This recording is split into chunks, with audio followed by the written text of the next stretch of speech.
নমস্কার বন্ধুরা, আমার রান্নাঘরে আপনাদের সবাইকে স্বাগত। তো থাম্বনেল দেখে তো আপনারা বুঝতেই পারছেন আজকে কি রান্না হচ্ছে। হ্যাঁ, আজকে বানাচ্ছি মূলোর পায়েস। তো আসুন রান্নাটা শুরু করা যাক।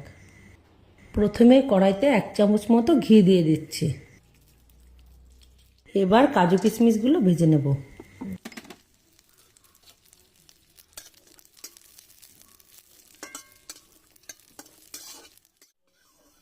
কাজু ও কিশমিশ ভাজা হয়ে গেছে, তুলে নিচ্ছি।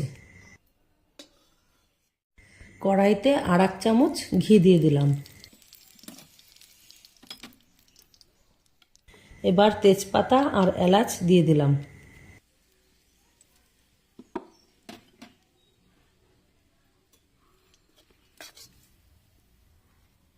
এবার আগে থেকে কুড়িয়ে রাখা মূলোটুকু দিয়ে দিলাম। এখানে আমি 4টে মূলো নিয়েছি। মূলোগুলো আমি কুড়িয়ে ভালো করে জল ঝরিয়ে নিয়েছিলাম।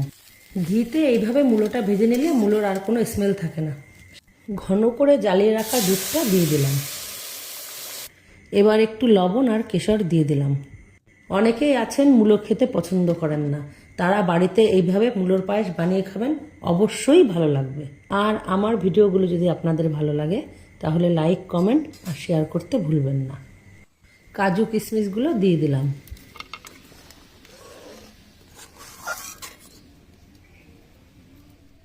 এবার দিয়ে দিচ্ছি পরিমাণ মতো চিনি।